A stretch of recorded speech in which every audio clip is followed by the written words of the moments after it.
You are watching a master at work.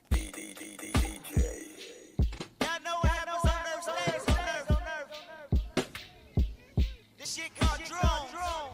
Here we go.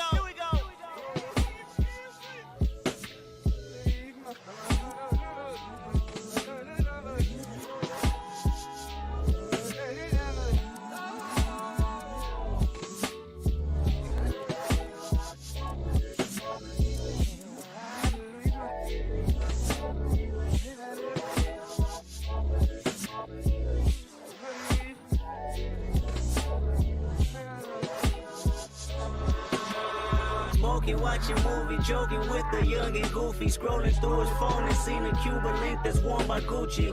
Fascinated by gangster shit and trying to get rich or fake it like you got it. So everyone double tap his pick. Depositing fake reality for salary, non-negotiable. Overdosing on sociable, quotable. So the locals know that his chain is a movie. That his bitches is bougie. That his activist leaning. That he really unruly. 27 with pocket money and 4 world rats. Ain't punching clocks, but punctuation on where the plug at. Dry snitching and fishing for likes with frequent visits. Posting pictures with burners for stripes and recognition. Flexing with 4 bands, he smiled for the cameraman. The Instagrammer's location, his followers tapping in. 3 enemies waiting, 1 bullet, 1 mask. Got his fucking brains blown out over 2 hashtags, you know. May not always be around, but I don't need you so bad. I need you bad. May not always get in line, but I don't need you so bad. I need you bad.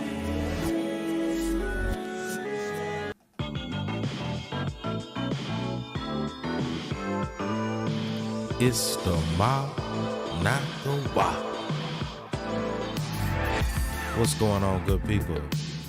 We back in here for another one.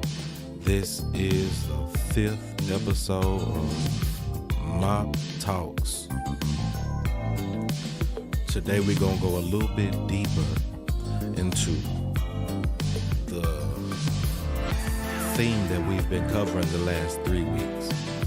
And today we're gonna get into the algorithmic sovereignty. Or I tried to find some kind of title to give it. What we're going to talk about today is going to be shifting the conversation away from the interpersonal communications. Due to the information age, the digital age, the pros is we get all this access to instant information, instant knowledge and shit like that. The downside is all of that information, instant information, isn't accurate, and it's not often well intended. We're going to talk about that today.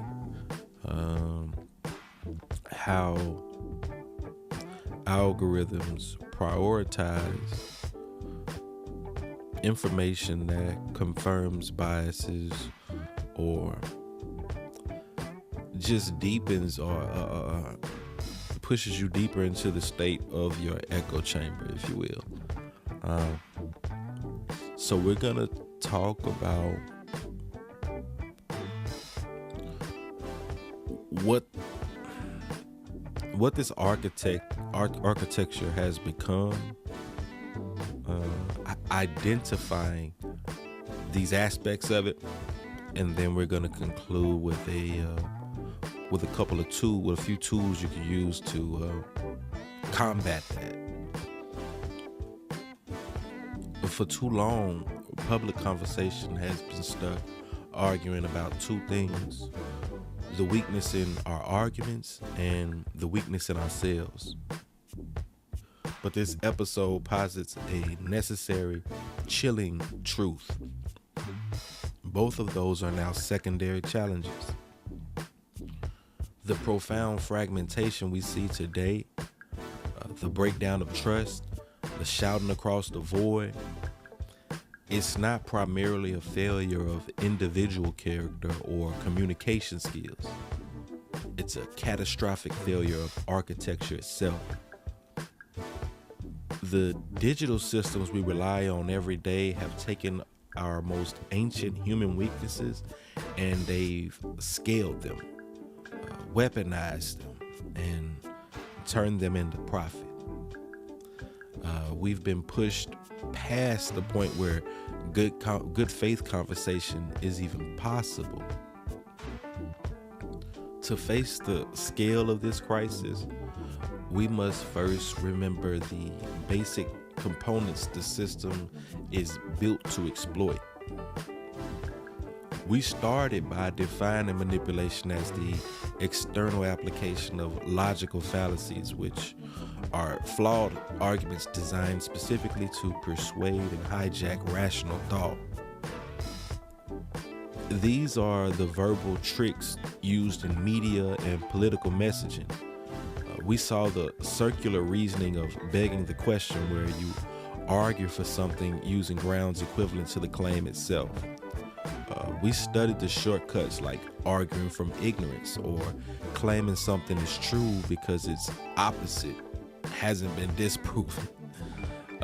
Or hasty generalizations such as jumping to conclusions with weak evidence. And we uncovered the power of propaganda, using emotional words to evoke instant positive feelings or name calling to create instant negative opinions.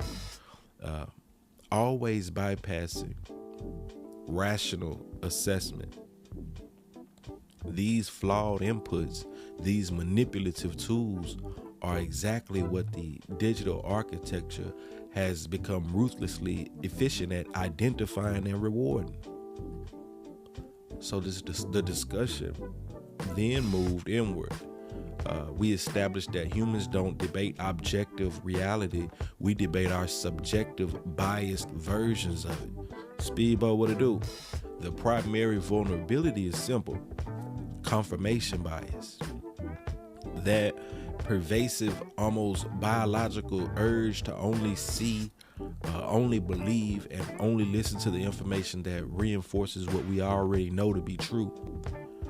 This looks like choosing only news sources that support your political views, or simply refusing to listen to the opposing side. This natural, ancient tendency is the very foundation upon which the platforms operate. Then there's the halo effect, which is the cognitive shortcut where a single unrelated impression of a person's influences our entire judgment of them. We think that the confident, attractive political candidate must also be intelligent and competent, regardless of the quality of their arguments.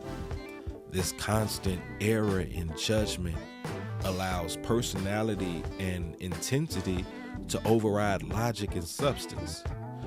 It allows the messenger to become the message. And in episode 2, we offered a response, practical solutions for managing conflict at a personal level. We focused on tools like I statements and other necessary mechanisms for repairing discourse. But these tools, while powerful, are built for interpersonal scale, where two people choose to engage in good faith over a shared, albeit debated, reality. So we come to the essential question: why can't two people today have a reasonable conversation or even agree on basic facts, even when armed with tools of conflict resolution and logical awareness? The answer is a scaling problem. The core argument of this episode is that the flaw is no longer primarily located in the individual person. It's in the architecture of the modern digital platforms. This architecture, specifically the algorithms driving the content, constantly reinforces and optimizes that bias at mass scale, not as a product, but as the engine of profit. The rational, well-intentioned person, armed with I statements and logical awareness, is no match for a system engineered to deliver content optimized for their confirmation biases every minute. The system operates at a velocity and scale that overpowers personal choice, and it creates mass fragmentation. Digital platforms, they dominate our modern conflict because their underlying design is structured to turn human psychology weaknesses into engagement data, and that maximizes the volatility that drives advertising revenue. The engine of these platforms is the algorithm, and it has one non-negotiable directive: maximize engagement, clicks, shares, watch time. Since engagement drives profitability, and the easiest way to generate sustained engagement is to affirm a user's beliefs, these systems are fundamentally indifferent to truth, nuance, or societal stability. The algorithm is confirmation bias made machine. It identifies you, what you believe, and it'll ruthlessly prioritize content that affirms that belief by systemically excluding or demoting anything contradictory, complex, or challenging to your worldview. It doesn't just want your confirmation, it wants more confident confirmation. It rewards content that is slightly more extreme than the user's current belief. By continuously presenting and escalating identity affirming content, the architecture maximizes profit by driving the user towards the critical point of polarization. This continuous conditioning creates entirely separate learning environments where different groups acquire different unchallengeable facts. We used to worry about filter bubbles, which is it's the idea that platforms simply limit the number of sources you see. But analysis show individuals technically see a wider range of information than those who avoid digital platforms altogether. That misses the point. The actual destructive force is the echo chamber effect. Algorithmic selection overwhelmingly prioritizes attitude consistent news within your personalized high velocity feed. The system doesn't have to censor dissenting views globally. It just ensures that counter arguments are demoted to the point where they never surface in your personal flow. That dramatically reduces the cross-cutting exposure that's required. That cross-cutting exposure that's required for informed public deliberation, if you will. This automated research models demonstrate that while a moderate degree of confirmation bias might help an individual make decisions, increasing that bias in a social context pushes the group past critical strength. This tipping point solves shared problems. The architecture provides a direct financial reward for content creators who traffic in logical fallacies. Why? Because the industry learned early that outrage sells.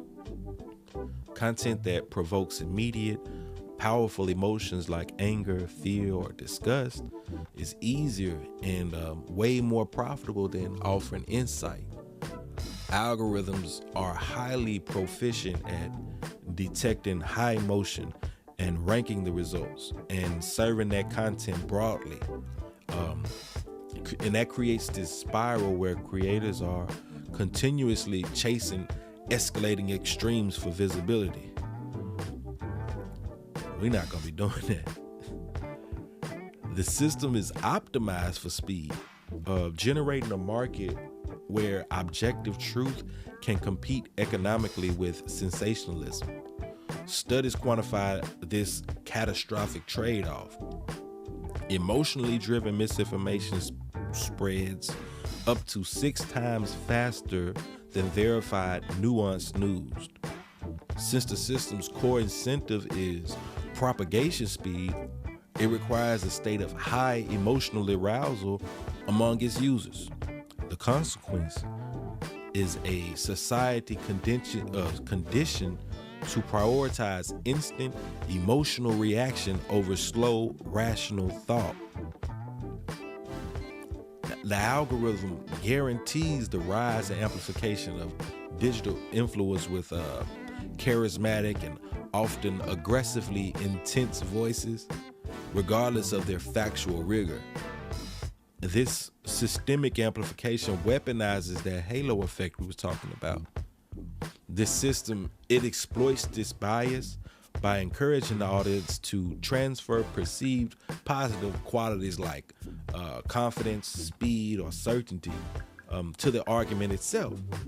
So now you're led to trust the personality over the proof.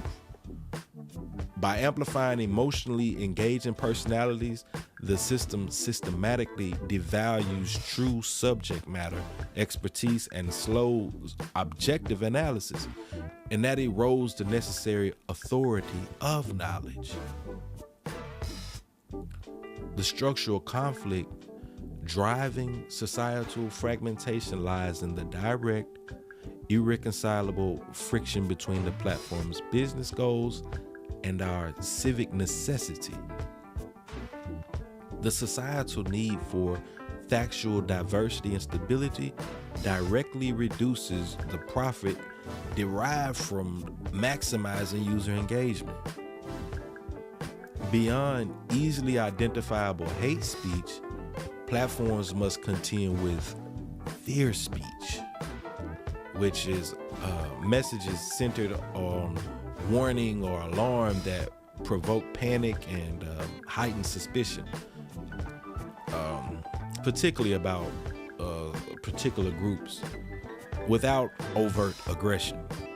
By the way, unchecked fear speech leads to real-world violence. I don't know if y'all see what's going on in the world right now. This proves the algorithm's proficiency at rapid emotional transmission makes it a vector for organizing real-world harm through psychological manipulation.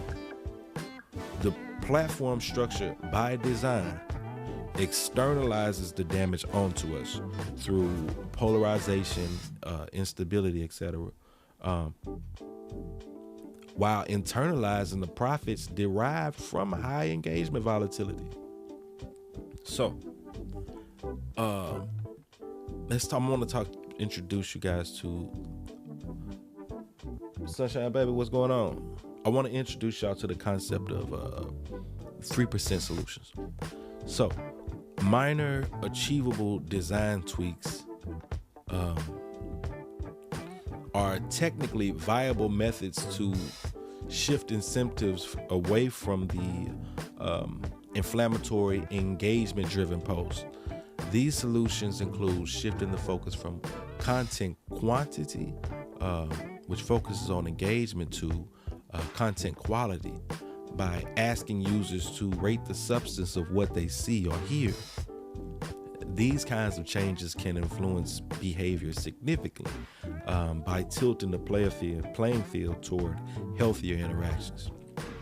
The limited implementation of these effective fixes reveals the profound economic dilemma.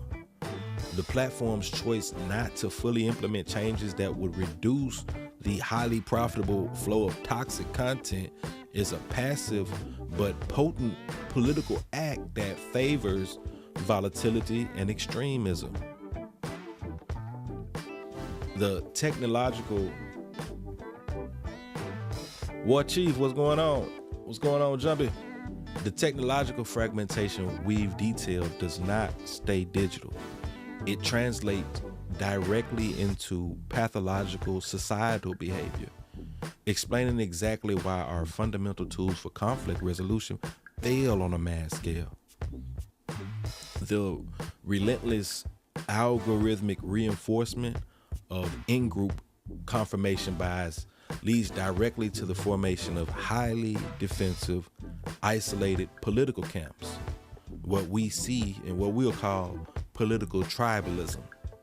When platforms constantly validate a user, political affiliations escalates from a preference to an essential psychological identity.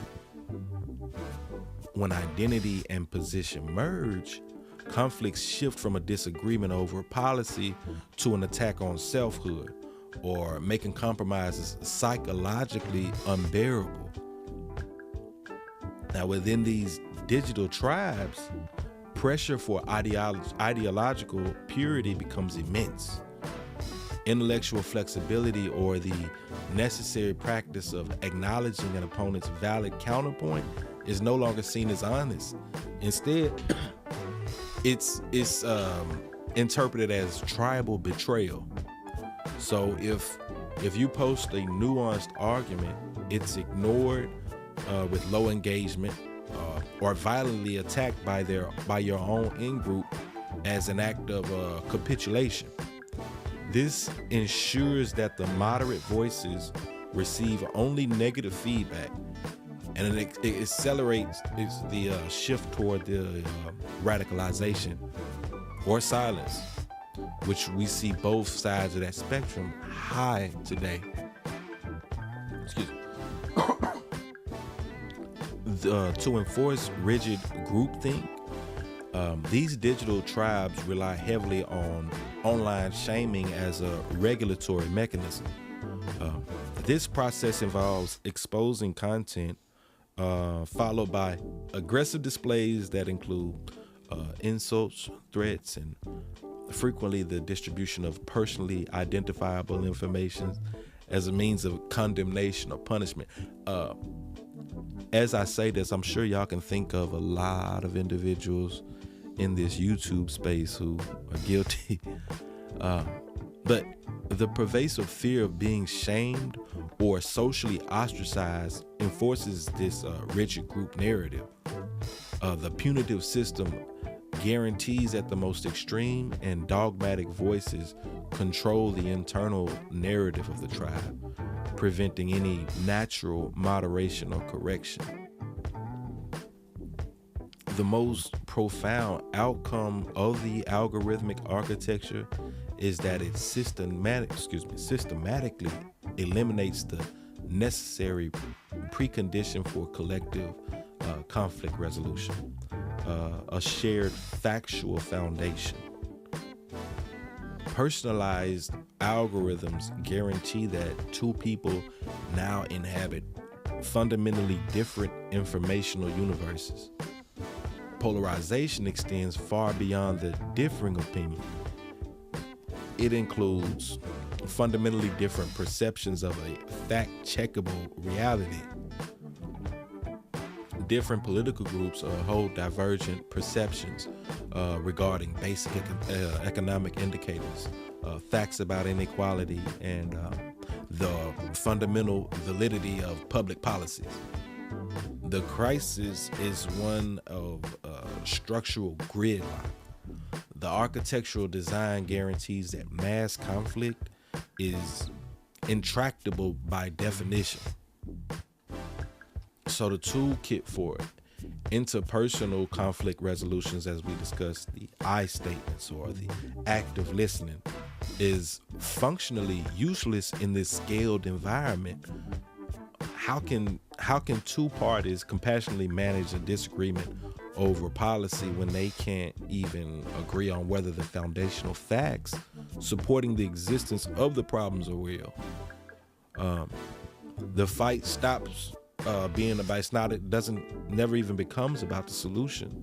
It becomes an ontological disagreement or a fundamental, intractable battle over the very definition of reality and the validity of the fact. The algorithmic engine, by pushing individuals towards polarized states and fostering these divergent realities, it structurally sabotages the goal of repairing discourse. The only remaining resolution offered by the system is the total destruction of the opposing tribe's version of reality. While analysis point to a systemic flaw, the immediate empowering response for individuals to reclaim control over the one thing that platforms desperately need is focused attention. We must reframe consumption as active resistance. We must adopt digital sovereignty as a personal commitment. You need to actively take intentional control over the information that you're taking in. You have to treat your attention as not a passive river, but you have to have a deliberate digital diet that you're taking in. The most effective defense against an architecture designed for speed and ease is the intentional introduction of friction. Since emotional content spreads exponentially faster, any tactic that forces the user to pause, search, or check directly counters the system's core design. So friction is the necessary psychological cost the user must pay to maintain intellectual independence. So to counteract the system's constant drive towards confirmation bias and volatility, these steps I'm going to lay out are essential. Source diversity audits. So you must proactively implement rules to verify facts across sources that are known to hold different perceptual biases.